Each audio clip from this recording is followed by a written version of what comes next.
meyakini bahwa hari buruk akan mendatangkan banyak permasalahan-permasalahan yang atau bencana atau musibah, maka itu yang tidak boleh. Itu namanya tatayur. Nggak masalah. Itu Tapi bukan keyakinan, itu namanya titen. Oh ya, yang titen. Nah, titen. Ilmu titen ini. Ilmu titen. Jadi tidak. Itu Ya. sama seperti perakiraan cuaca, Seperti ramalan cuaca. Maka tidak ada alasan kuat ya untuk mengatakan satu hari itu lebih baik daripada hari yang lain. Itu nggak ada alasan yang kuat.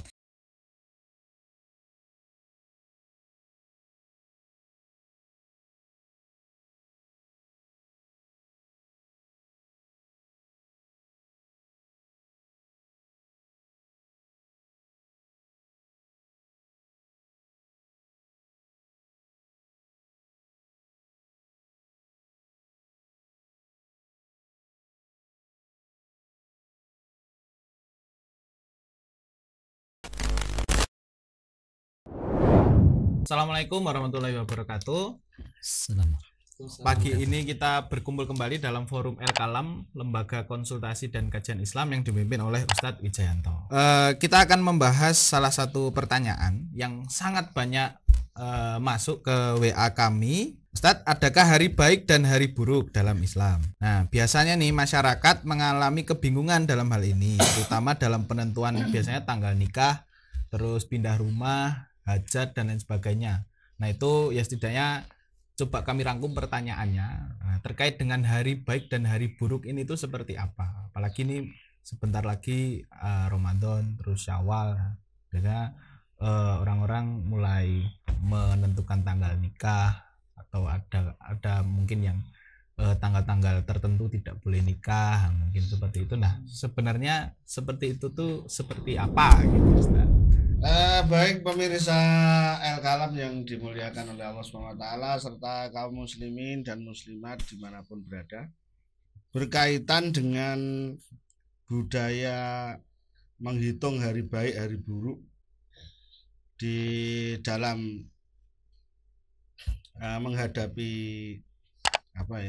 hajah-hajah, terutama di kalangan kaum muslimin awam ya. Ini adalah perbuatan yang tidak bisa dibenarkan, artinya haram hukumnya ya. Bahkan Syekh Taqiyuddin Al-Hisni di dalam kitab Kifayatul Ahyar ya, kitab yang sudah sangat populer nih di kalangan kaum muslimin, halaman 138, beliau mengatakan al-munajimu fi urfin nasi, para ahli nujum, orang-orang pinter, fi urfin nasi ya, di dalam kebiasaan dan budaya masyarakat, kaha ulai ladina yadribuna biromli, sebagaimana orang-orang yang menghitung hari baik hari buruk dengan mengundi kerikil ya.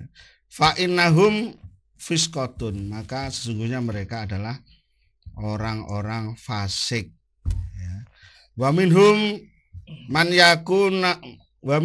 yakunu sayal itiqadi, bahkan di antara mereka itu ya adalah orang-orang yang paling buruk akidahnya, artinya tidak percaya takdir dari Allah Subhanahu wa taala, karena selalu menisbatkan keburukan atau bencana seseorang itu dengan penentuan hari baik hari buruk ketika khitanan, ketika nikahan, atau ketika membangun rumah dan lain sebagainya.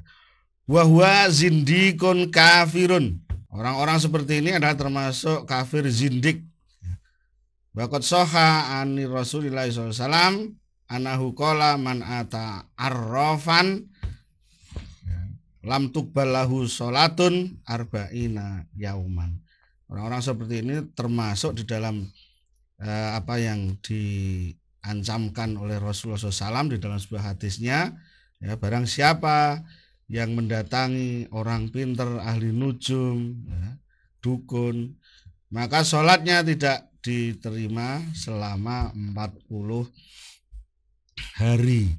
Nah, inilah para pemirsa sekalian yang banyak terjadi di masyarakat kita ketika menghadapi hajah-hajah yang umum di masyarakat seperti hitanan, menikahkan putranya, membangun rumah, bahkan akan bepergian, itu selalu dihitung, selalu dihitung dengan hitungan-hitungan yang dilakukan oleh orang-orang musyrik dari nenek moyang kita, ya, dengan menghitung hari-hari tersebut, ya. Kalau hitungannya ketemu hari baik maka dilaksanakan, kalau ketemu hari buruk maka tidak dilaksanakan, atau tidak dilaksanakan dengan berkorban dengan mengorbankan sesuatu. Ini adalah perbuatan kafir zindik. Baik, bicara tentang hari baik dan buruk, jika yang dimaksud baik dan buruk itu secara uruf, ya, artinya baik artinya pas longgar, pas kosong, pas mungkin pada libur, itu is okay. Buruk artinya mungkin pas ya ndak libur, banyak kegiatan kerjaan, sehingga kalau ada hajatan jadi nggak banyak yang datang atau bagaimana, itu secara uruf seperti ini is okay, tidak ada masalah, ya. Tapi kalau yang dimaksud hari baik dan hari buruk itu meyakini bahwa hari buruk akan mendatangkan banyak permasalahan-permasalahan yang atau bencana atau musibah, maka itu yang tidak boleh. Itu namanya tatayur.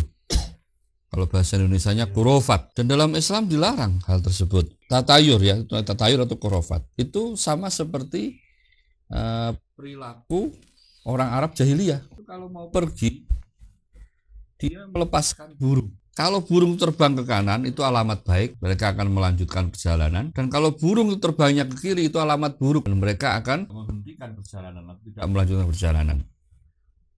Menisbatkan baik dan buruk kepada selain Allah itu hukumnya syirik. Karena al khairu wa syarru kulluhu lillah. Ya.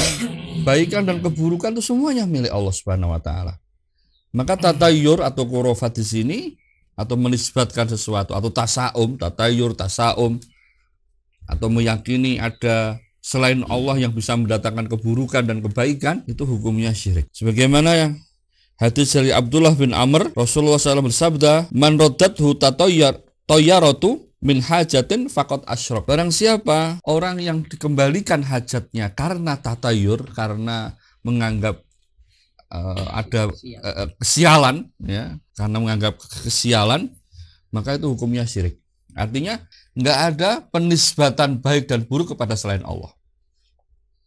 Kalau itu dilakukan, maka jatuh hukum syirik, ya. Jadi ini harus diyakini oleh kaum muslimin dan muslimat, pemirsa Al-Kalam semua, bahwa semua hari itu baik karena semuanya itu yang menciptakan Allah. Kebaikan dan keburukan itu hanya milik Allah.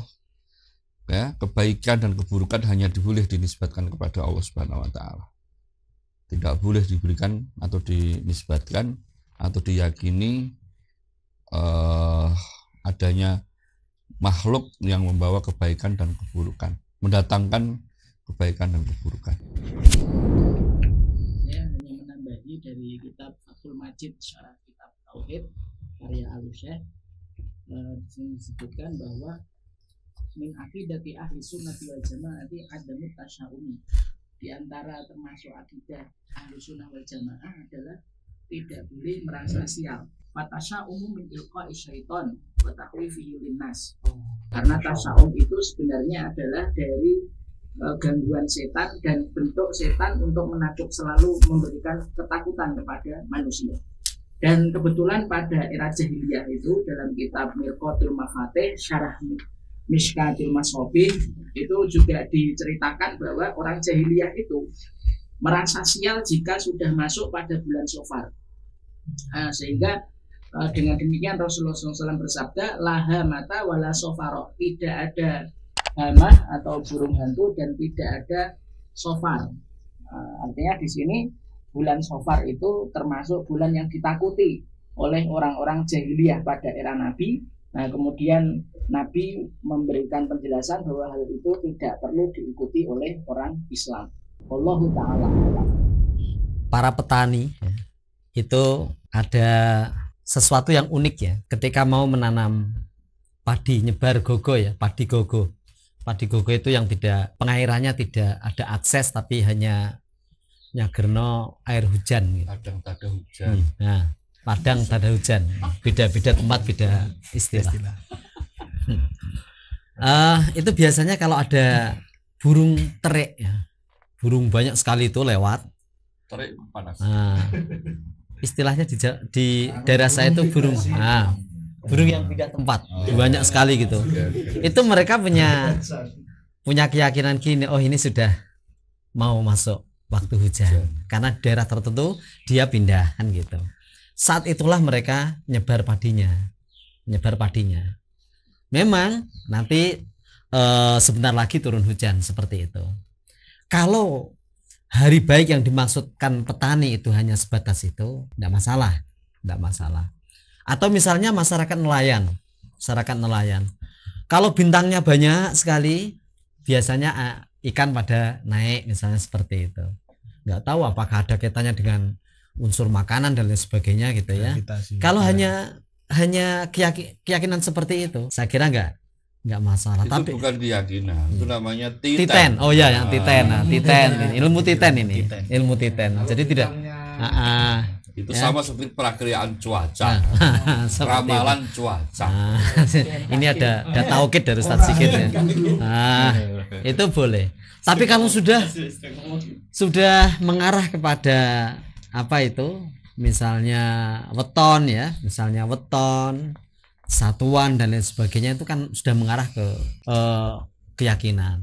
Misalnya satuan molikur dalam hal pernikahan, ini tuntunannya kebugerang, maksudnya tidak membawa kerbau. Contoh satuan molikur Ya, misalnya istri dengan suami nanti misalkan 14 dengan 14 menjadi 28, atau yang satu 12 yang satu tanggal misalnya 16, ada satuan lahir ya. Tanggal lahir. Jadi ada wage, pon, kliwon, selasa seperti itu kan ada hitungannya. Hari Neptu ya, dihitung secara masing-masing punya bobot. Punya ini seperti itu. Nanti akhirnya rumit gitu loh. Baik pasca pernikahan, di acara pernikahannya sendiri, itu rumit sekali. Nah, kalau ada unsur-unsur seperti itu, itulah yang mereka punya keyakinan apa? Ya punya keyakinan tadi, tuntunan kebugerang. Tuntunan kebugerang itu satu keyakinan masyarakat. Nah, nanti salah satu dari orang tua akan cepat meninggal. Nah, itu kan sudah mengarah ke keyakinan seperti itu. Maka satuan 18 itu yang ditakuti oleh masyarakat Jawa pada umumnya. Satuan 18. Yang paling diseneng itu nanti satuan 17 biasanya. Kalau hitungannya 27, seneng. Orang-orang tua itu seneng. Ini cocok, ini cocok. Tapi kalau satuan 18 biasanya banyak akhirnya calon pengantin gagal gara-gara satuan itu. Selisih satu kok. Iya, selisih satu. Nah, seperti itu. Maka tidak ada alasan kuat ya untuk mengatakan satu hari itu lebih baik daripada hari yang lain. Itu nggak ada alasan yang kuat. Kemudian tidak ada bukti empiris ya, yang bisa dipertanggungjawabkan. Kan hanya kelompok tertentu. Masyarakat Jawa pun tidak semuanya meyakini seperti itu. Apalagi kalau skupnya sudah dunia kan. Itu. Yang ketiga, dalam ajaran Islam sendiri semua hari itu baik ya, untuk amalan yang baik, untuk amalan yang soleh. Kalau terkait dengan menikah, ada anjuran menikah di bulan Syawal gitu. Kalau itu diambil dari hadis Aisyah bahwasanya Nabi Muhammad beliau berkata wabanabi ya, Rasulullah melangsungkan atau menyempurnakan pernikahannya ya dengan saya ya, tinggal bersama saya di Syawal, pada bulan Syawal. Jadi itu ya, memang berita yuktado ibtida'uhu atau adat atau kebetulan maksudnya ya, artinya itu memang sunnah itu khabar atau... ya itu beberapa mungkin ada yang mengambil istimbat dari situ Ustaz, tapi bukan qot'iyah itu bukan ya. Kalau mau kita agregat ya, Nabi Muhammad menikah banyak di banyak bulan ketika beliau wafat kan ada 9 istri, mungkin itu bisa kita lihat sehingga mungkin ya tidak bisa lebih ini Ya kalau ada yang mengambil istimbat bahwasanya Aisyah adalah istri yang paling beliau cintai, yang paling dekat dengan hati beliau, ya mungkin begitu Ustaz ngambil ya. Dari perkataan Aisyah sendiri ya, bukan dari sabda Nabi, tapi Aisyah memberikan khobar ya, menceritakan tentang perjalanan pernikahan beliau berdua. Memperingati hari kelahiran, di mana Nabi juga puasa di hari Senin. Karena yaumal wulidu wa yauma amutu kan ya. Nah, itu kan seolah-olah ini menjadi justifikasi bahwa Nabi itu posoni weton atau memperingati hari kelahirannya. Ini kan salah. Ya. Baik, alhamdulillah untuk pertanyaan kali ini untuk terkait dengan hari Kaid dan hari. Saya tutup bila hidayah wa taufik. Assalamualaikum warahmatullahi wabarakatuh. El Kalam.